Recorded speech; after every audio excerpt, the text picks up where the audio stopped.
Assalamualaikum warahmatullahi wabarakatuh. Selamat datang kembali kawan-kawan semuanya di channel Ngobrol Horor atau channel Ngobor. Masih bersama kami berdua, Biru, Bro Ayung di sana. Bro Ayung yang mau berbagi kisahnya ke kawan-kawan semuanya. Jadi ya langsung aja kali ya. Oh ya, terima kasih dulu untuk kawan-kawan semuanya yang udah kasih support, udah kasih dukungan dalam bentuk apapun. Terima kasih banyak semuanya. Bro Ayung, apa kabar hari ini? Alhamdulillah cukup dingin tapi ya baik-baik Ya, saja. pakai jaket ya, pantesan gitu. Mm-mm. Di luar sama di sini dinginan mana, Bro Ayung? Di dalam ternyata. Di dalam ya ternyata makanya ya. prepare pakai jaket Oke. kayak gitu ya. Bro Ayung, ada cerita apa hari ini? Oh iya, ada cerita memang. Langsung cerita Langsung aja cerita, ya. boleh.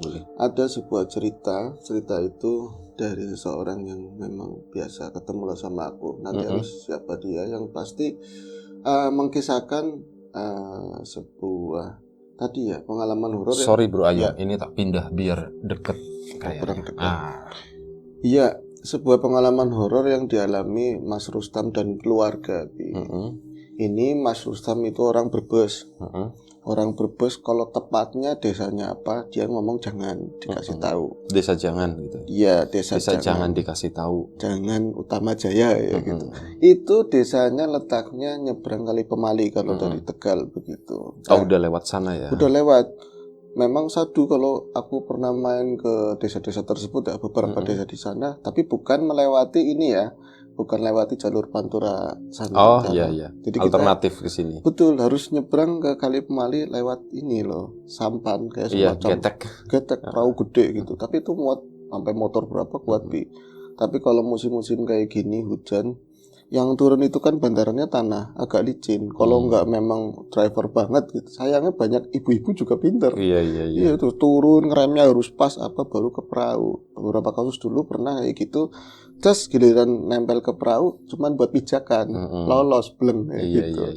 Ini sangat keren banget kalau di situ. Nah ini Mas Rustam rumahnya harus melewati itu. Kalau motor dari Pantura sana terlalu jauh. Dia seorang petani bawang. Seorang petani bawang dan baru saja menikah belum lama. Ada yang mungkin sekitar 3 bulanan Nabi. Menikah di usia yang sangat bukan senja, udah umurnya udah agak sedikit telat gitu. Ya, ada sedikit telat. Menikah di umur 45 tahun. Jadi apa ya kata tetangganya gitu. Rustam tahu sering sudah sering dijodohkan sama keluarganya, sama bapak ibunya. Kalau kayak baik sama ini sama itu, dia nggak mau. Katanya pernah punya cinta pertama terus kecewa gitu loh. Jadi dia tuh nggak mau membuka diri, nggak mau move on. Hambar semuanya. Beruntung Rustam bukan orang yang gaptek banget.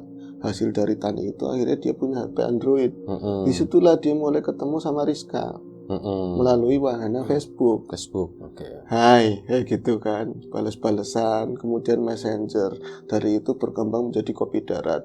Dari kopi darat menjadi kopi udara. Tapi kopi darat itu ketemuan lah di alun-alun kota Brebes.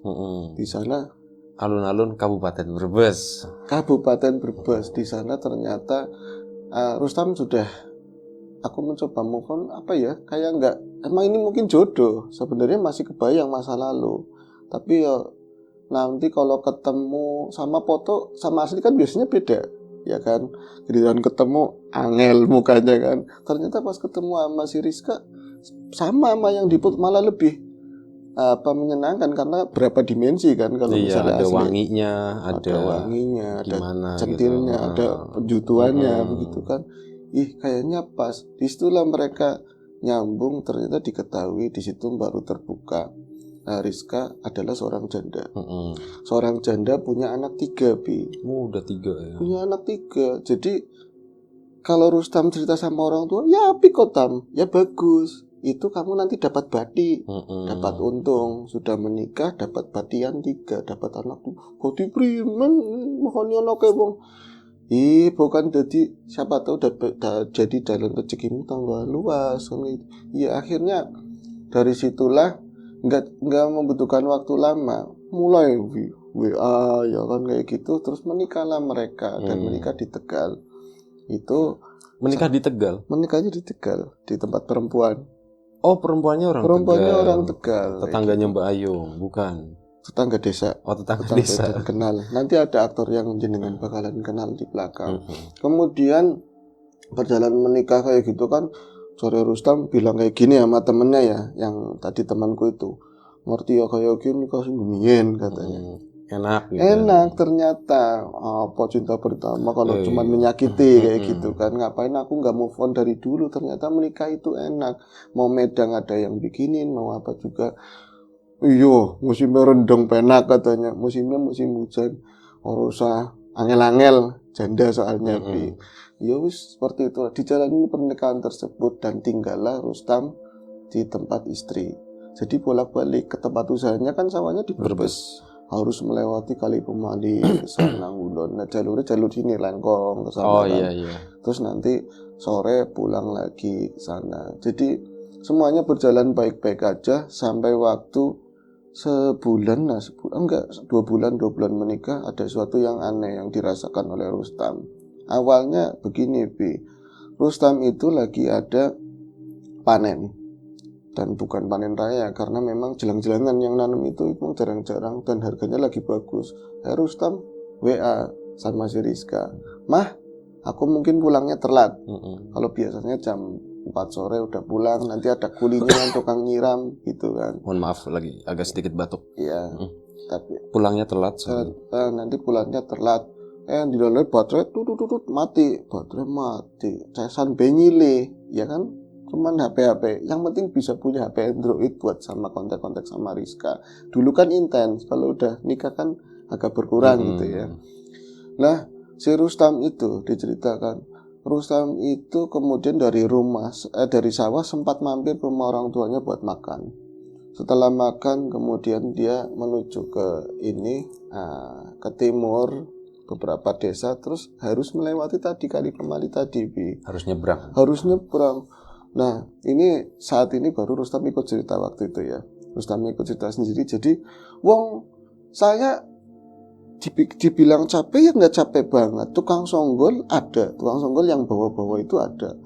Saya juga di sana transaksi normal, pada baik ikhlas sama-sama ikhlas. Dan saya dapat duit walaupun dibayar separuh. Nanti separuhnya katanya lusa. Saya bombong beli, Mas. Saya itu bombong kan. Seneng bombong. Tapi dari rumah habis makan hawanya los-losan.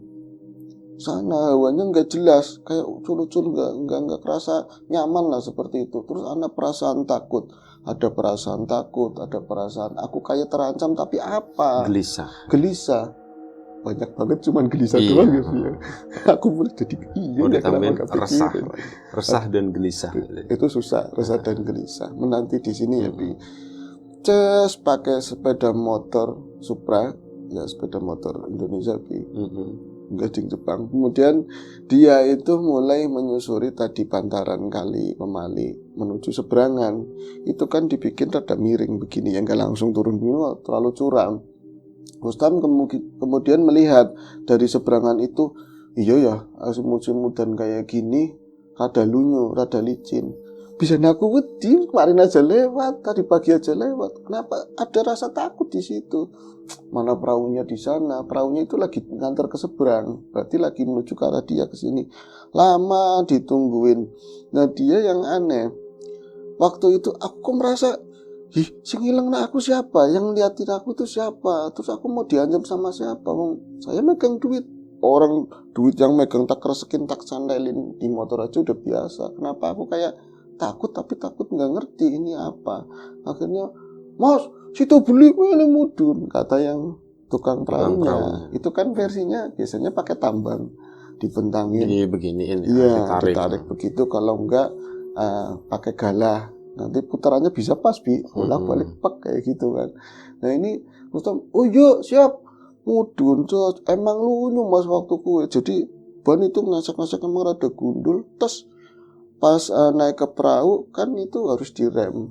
Artinya perahu itu sepeda motor itu harus disandar, orangnya di atas kan naik begini. Rem depan harus dikunci. Kalau enggak saat perahu itu goyang kan bisa ngeluruk begitu kan. Saya itu langsung naik ke atas perahu. Nah, namanya gugup nggak jelas ya. Sikile tukang perahu nih kena lindas, Bi. Motornya kayak gitu marah, sing bener Tom ya, itu udah kenal, udah biasa lewat. Itu biasanya 2000, kalau nyebrang biayanya 2000. Kenaman. Oh, motor itu ngantuk lah, Yan kok nggak tuku obat ada, nanti tak kasih duit buat beli obat. Rusak, tapi rada marah. Terus pas udah dia nengkreng, dia ngeliat ke arah belakang lagi. Ini kok perahu langsung jalan. Mandani jalan, kok langsung jalan. Buri primen, buri apa nih? Nah, Rustam itu kan akhirnya perahu langsung dibelokin, akhirnya agak lambat. Tapi Rustam kan setuju, ini pandangannya ke arah dia tadi waktu nungguin. Jadi bukan di bantaran atas, udah kelokan ke berapa lah. Gitu ada ngelok letter S. Ini kalau udah di tengah, dia pasti harus ngerem dan nggak bisa balik lagi ke atas. Karena ngebalikin motor ke atas nggak mungkin, dadanya kan sempit. Nah di belakang Rustam itu, pada saat dia itu diam ngeliatin perahu, terus ngerasain rasa gelisah tadi, dia merasa banyak motor ngantri, di belakang, ngantri banyak banget. Bahkan dia itu kayak, aku duluan kayak gitu. Man, Buri kan mikir kayak motor, ada sepeda. Bocah lagi keprimen sih, katanya kayak gitu. Anak itu lagi pikirannya gimana, sepi. Mulane kenapa aku itu tadi di sana, di seberang itu lama. Ya karena nungguin orang di sana lama. Kan nyatanya aku cuma bawa 2, katanya begitu. Nah, ke tempat kamu, ya tinggal kamu langsung bawa. Sing bener man, kalau ngeliatin saya itu di belakang banyak orang, katanya seperti itu. Itu aku aneh banget mas, belum pernah ngerasain kayak gitu. Kali itu memang terkenal angker lah, banyak cita-cita di situ. Bahkan katanya punya pegangan pun lewat ke situ bisa tambar gitu kan, hilang isinya. Tapi saya belum pernah ngalamin kayak gitu. Saya orang situ. Tapi kok hari ini saat itu udah jam berapa? Mau maghrib hampir aku mau ngebel istri juga HP-nya mati. Gelisah kenapa? Takut-takut di rumah ada sesuatu. Tapi dengan pandangan kayak aku nyata bener-bener di belakang aja gemrengseng orang mau nyebrang di belakang saya. Dan mereka gak bakal bisa balik lagi juga. Kecuali yang paling ujung di atas loh. Bisa nelaka uang. Nah, pada saat dia ngangen-ngangen kayak gitu, rupa-rupanya tukang perahu kan masih masih narikin tambang. Terus dia itu ngerasa banyak lagi orang di situ, Di mana? Di perahu, di atas perahu. Itu kan panjangnya sekitar 5-7 meter. Panjang. Itu kuat untuk bawa motor berapa di jentrek. Tronton juga kuat. Kadang-kadang tronton juga. Tronton kecil. Karena kan bawa tronton. Saya pertama kali lewat kayak gitu asli wedi, takut banget karena emang goyang-goyang. Iya, goyang motor begini. Ya kan aman apa enggak, ini aja udah rapet banget. Geser maning mas, digituin diangkat, digeser-geser sama. Ini kan biasanya 2 orang kan kalau lagi rame. Yang ini drivernya itu namanya apa? Nakoda ya? Iya, Nakoda versi kali. Saya pas lagi mandek, motor tak standarin begini, ngangen-ngangen, makin takut, terus mikirin itu kok di belakangku nggak ada orang. Seketika itu juga saya melihat di kiri kanan saya itu banyak orang, tapi rasa takut itu terlalu menyelimuti si tadi Mas Rustam. Sampai-sampai saya nggak berani karena ini pasti bukan orang lah yang kiri kanan saya. Saya nggak berani ngelihat muka-muka mereka. Tapi saya ngerasa itu di situ banyak. Dan saat itu yang biasanya pasti mereka lewat situ bawa kendaraan. Jarang yang memang legang jalan kaki gitu. Itu nggak ada yang pakai kendaraan belas. Mereka itu berdiri doang. Berdiri semua, laki perempuan, bahkan ada anak-anak berdiri semua. Dan dari semua yang kiri atau kanan dia coba melirik, nggak ada yang mukanya ngadep ke arah Rustam. Nyerong ke kali semua gitu. Ya ke kali, nyerong ke sana semua gitu. Nah tapi ketika dia ngeliat ini drivernya ya yang lagi narikin tambang, kan makin minggir. Seakan-akan tukang ini perahunya, kenapa sih bocah kayak gitu? Seakan-akan dia bertanya, kayak gini-gini ya, seolah-olah apa sih tambang gitu kan? Iya. Dia juga balas, tapi siapa? Aku orang situ, bahkan kalau di jam-jam yang tertentu, yang lewat ya dia juga, banyak kan orang sawah, tukang kerupuk, tukang apa ya gitu kan. Ini nggak ada yang dikenal sama Rustam satupun di situ nggak ada yang Rustam kenal. Bahkan pakaiannya juga cenderung hampir mirip-mirip sama-sama, kayak orang mau reg-regan mau nonton dangdut zaman dulu kayak gitu loh. Ya pakaiannya pakaian model, walaupun Rustam juga habis dari sawah kan nggak keren kan, lopot gitu. Tapi pakaiannya rada kekinian ya, pakai kaos, pakai apa. Dia itu banyak kan pakai kemeja yang ada kancing itu, pendek-pendek segini, wagu lah kayak orang dulu-dulu. Yang perempuan tahun juga 90-an. Iya, rok kayak gitu modelnya. tapi mukanya endi sampai dia miring-miring, takut malah dia miring perahunya jatuh kan repot. Akhirnya dia itu sekilas langsung keinget istrinya pada saat kayak gitu. Ingat wajahnya si Rizka. Saat itu saya dileleh langsung. Aku kelingan Rizka pada saat melek. Itu perahu udah posisinya, ini bantaran perahu itu miring begini ya, manjang begini. Ini langsung di tengah, Rustam paling tengah. Itu ada semacam pijakan buat motor naik dari perahu ke tadi ya daratan. Wiso manjut kesukaan teman itu diomelin sama tukang perahu. Primen sih Tam, kon lagi kenapa? Kamu lagi kenapa ngelamun dari tadi, ngelamun celingak-celinguk itu? Ya Allah, aku sih kenapa? Motor langsung, Pak ditoglek kenapa Primen? Tahu dia kalau motornya itu selaan. Ya mana kayak gue jengkel. Orang usah bayar katanya gitu. Aku mau pulang mau tak parkir ini sekalian dia mau pulang, pokoknya udah mau maghrib. Kamu itu yang terakhir katanya begitu. Itu Rustam langsung nogleng motor begini dan sambil lihat orang-orang pada kemana, nggak ada orang satu pun itu yang di atas perahu itu. Sampai dia itu naik ke atas agak kesulitan. Padahal aku habis lewat. Kalau misalnya siang itu lewat pun hujan malam, artinya lebih becek daripada sorenya. Tapi aku kayak bocah goblok gitu loh, bocah goblok naik motor tuh susah banget, kosat, nyampe lah ke atas, wah bumbungnya romom.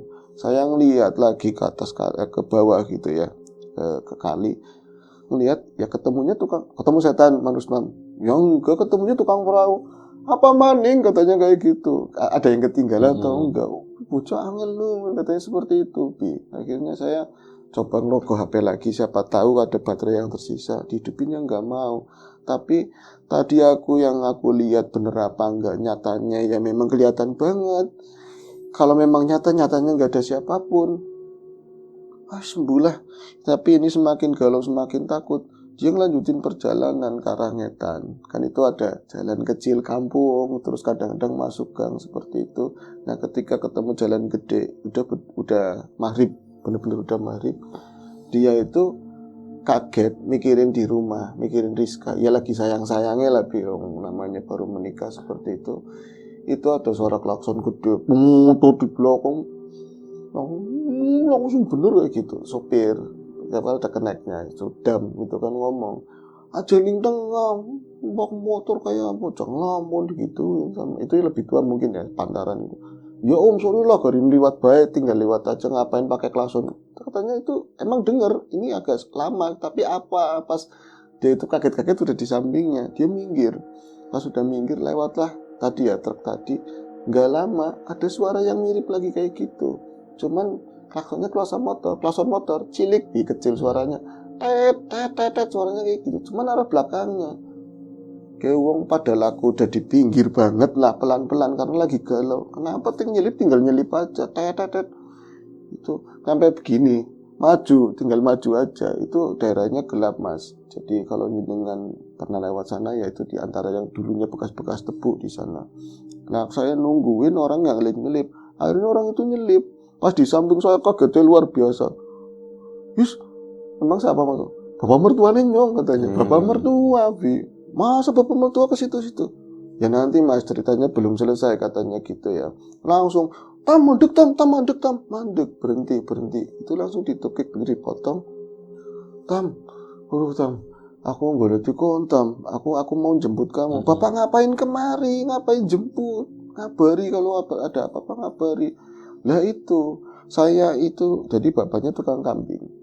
Tukang kambing, juragan kambing lah gitu. Tapi ya lebih di nyari rumput sendiri gitu kan.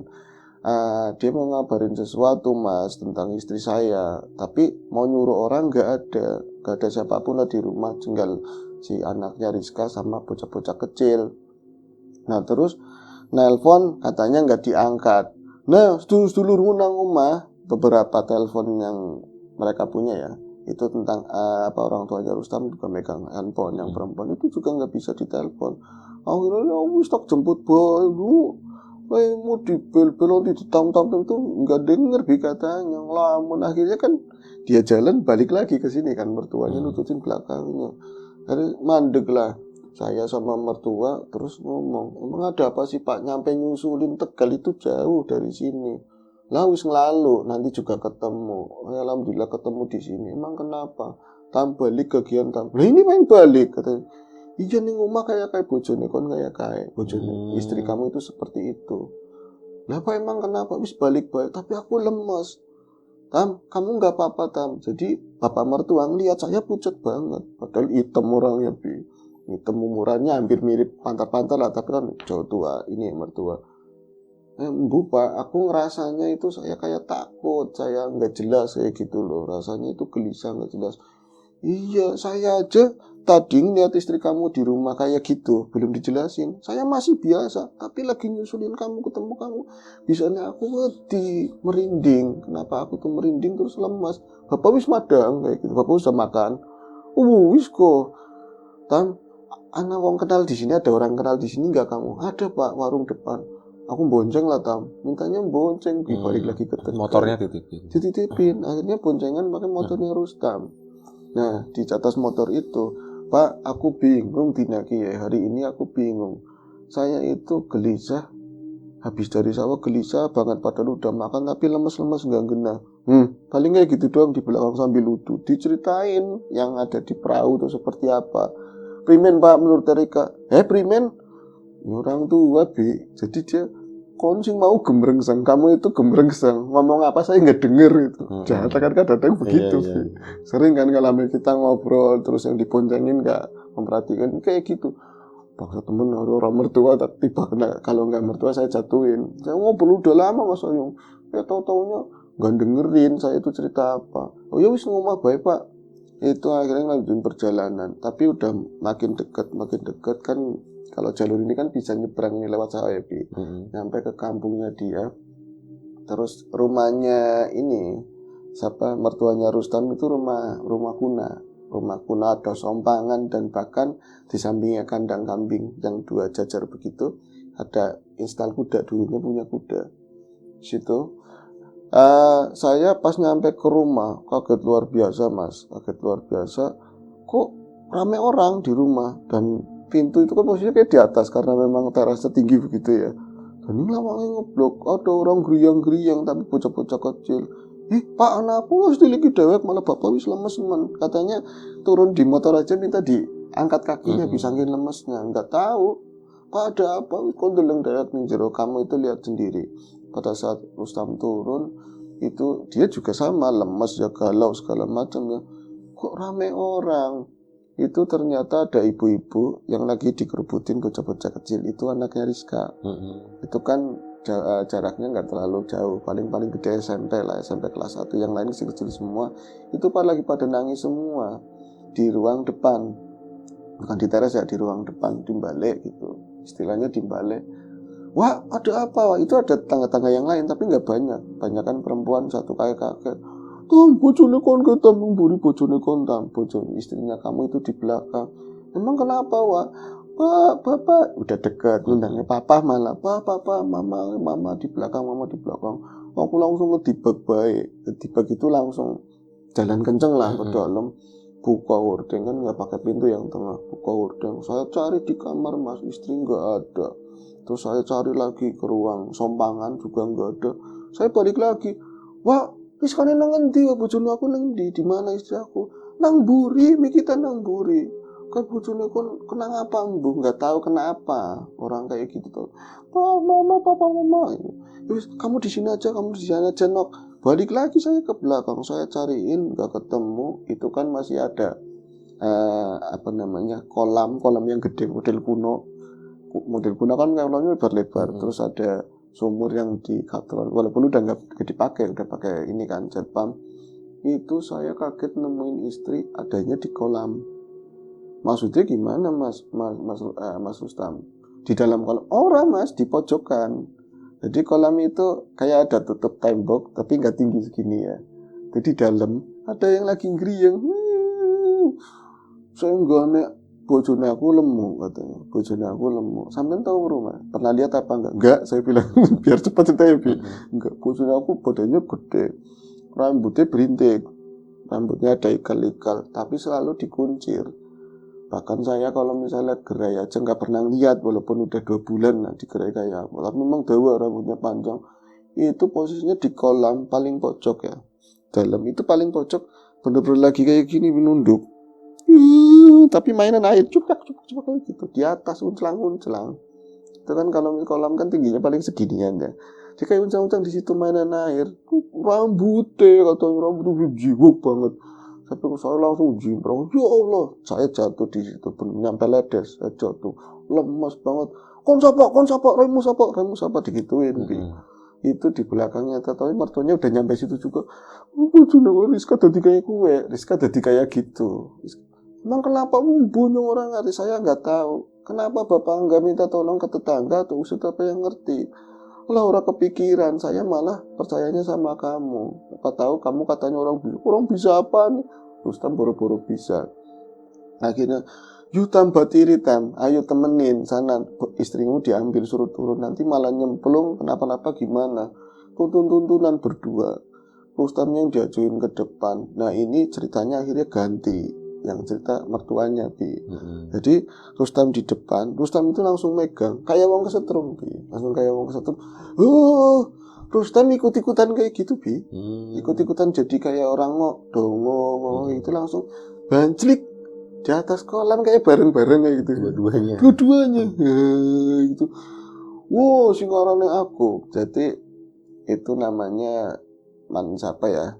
Bapak-bapak itu mendingan pasti pernah tak ceritain yang kemarin yang kayak kambing, yang kayak Albert Einstein itu loh. Iya yang pijet itu ya. Iya yang dipijet ini tangannya. Ya sebut saja namanya Ki Badrun lah ya.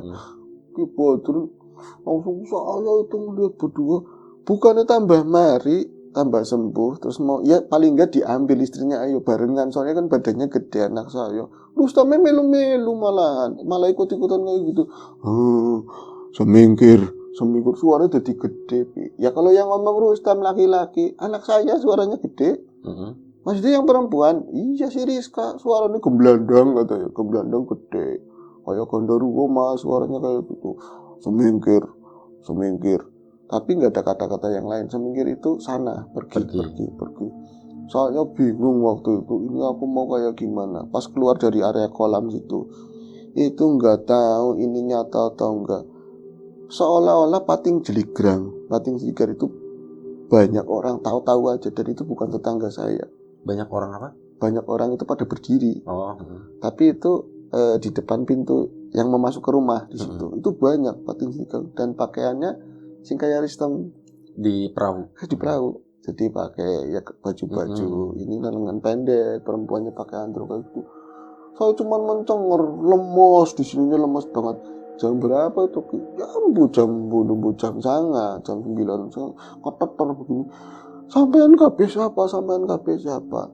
Itu nunduk posisinya begini semua, nggak ada yang lihat ke arah saya sama sekali. Tapi di belakang, yang di kolam semakin kayak gitu. Mencekam banget tapi ya di cerita itu ya. Saya tetangga nggak ada yang nyamperin, nggak ada kayak wong disirap kabeh. Cuman itu tetangga aja itu yang megangin bocah, masih saudara karena rumahnya rempel begini loh. Nah itu saya bingung daripada masuk nanti kepegang sama makhluk-makhluk itu. Saya berusutnya ke pintu samping di sompangan itu.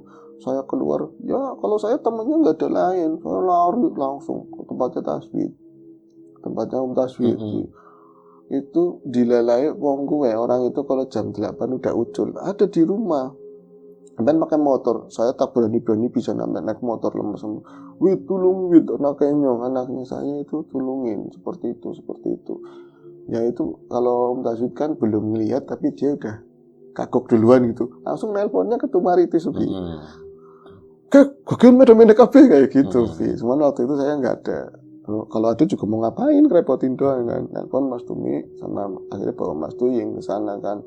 Nah itu ceritanya pindah lagi. Yang cerita sekarang Mas Tuying. Ada beberapa orang saksi di situ karena memang tadi ya Rustam udah nggak bisa cerita lagi. Ya. Sebentar Bro Ayu. Terus gimana akhirnya? Ini Mas Tuying dapat telepon dari Om Taswid ya. Telepon dari Om Taswid jam 8-an. Waktu itu kesana, nyampe rumah itu pintu depan keder. Saya itu dipanggil, kirain kalau tadi sama Badrun kalau manggil urusannya biasanya kambing. Karena Om Tuying kan punya kambing juga.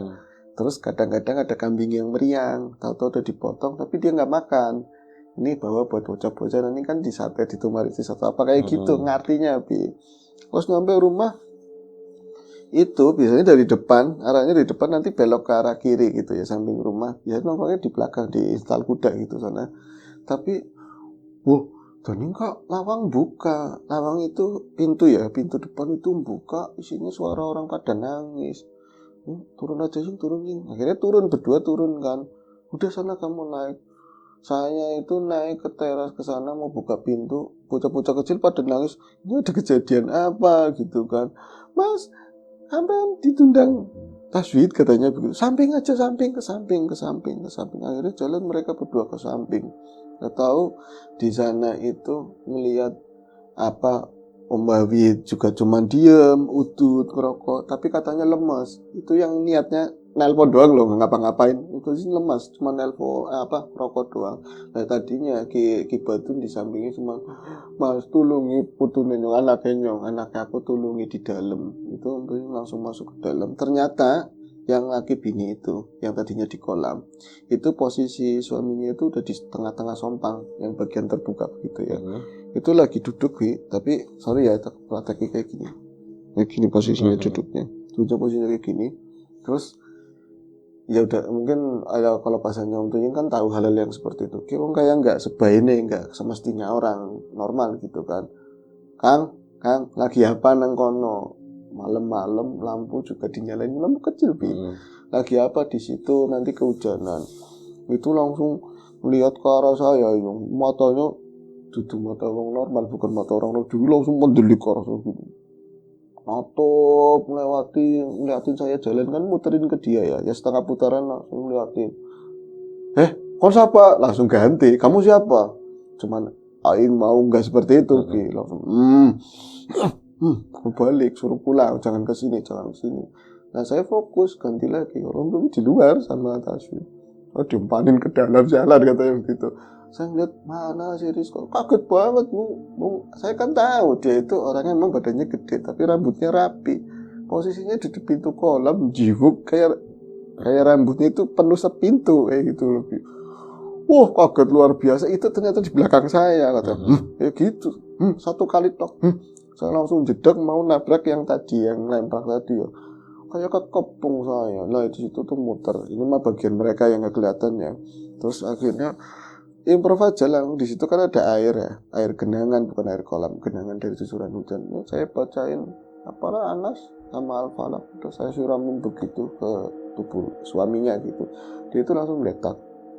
Aku meletak, langsung lari keluar, bukannya nulungin istrinya kayak tahu ini istri, kayak balik lagi dia loh. Dia keluar langsung ngumpul ke rombongannya Wawit. Nah Om Taswid sama ininya ya, sama bapak mertuanya. Nah ini urusan belakangan istrinya, akhirnya bisa didoain lah gampangannya di situ. Kemudian nah ini ujung-ujungnya suaminya itu langsung takut dan gak mau tinggal di situ di malam itu. Setelah ini selesai begitu ya, udah selesai. Terus ngomong, Pak, saya mau pulang ke Brebes, Pak. Saya mau pulang ke Brebes sekarang. Itu kan di depan mobilnya ngomong, Pak, minta dianterin pakai mobil ke Brebes pokoknya lah. Pokoknya sekarang saya minta, udah nggak apa-apa, udah selesai. Kamu di sini aja nggak apa-apa. Yang lain juga udah diberesin semua kan. Isinya langsung normal. Udah sama anak-anaknya, nongkrongnya di belakang semua kan. Ya udah, kalau kamu niatnya kayak gitu. Jadi dia kayak kapok di rumah itu. Di rumah itu saya ternyata pas udah waras si Rustam, saya ternyata takutnya gara-gara ujungnya di rumah. Nggak tahu, di rumah itu saya ngerasa takut banget dan saya harus balik lagi ke Brebes. Itu malam itu akhirnya mereka pulang ke Brebes karena memang Ki Badrun banyak ini ya, kambing yang harus dirawat. Akhirnya buat Tumbal Mbawit yang suruh nganterin buat tua-tua ke sana. Malam itu Mbawit nggak ketemu Maritis, dia nganterin pasangan tadi sama bocil-bocilnya ke sana, ke Brebes, tapi lainnya kan Pantura gitu ya, nggak nyebrang ke kali tersebut. Jadi kisahnya malam itu seperti itu. Nah, ini katanya Om Taswid buat pasrah sama orang tuanya sana gitu. Tapi tolong yang namanya tadi ya, hal-hal kayak gitu jangan diomongin. Ternyata urut-urutannya ini kaitannya sama mantan suami, dia yang nyerahin, tapi giliran udah jadi satu sama dapat suami lagi dan bahagia nggak terima lah, rasanya seperti dendam. Dendam. Oke, baik, terima kasih Bro Ayung atas cerita yang lumayan banyak, lumayan panjang. Iya. Terima kasih, semoga menghibur kawan-kawan semuanya. Semoga ada sesuatu yang positif yang bisa kita ambil dari kisah ini. Baik, jaga kesehatan kawan-kawan semuanya. Bro Ayung, sekali lagi terima kasih. Kawan-kawan Nilas Luhur yang terlibat dalam cerita ini juga terima kasih. Sampai jumpa episode selanjutnya. Ngobrol horor, jaga kesehatan kawan-kawan. Assalamualaikum warahmatullahi wabarakatuh.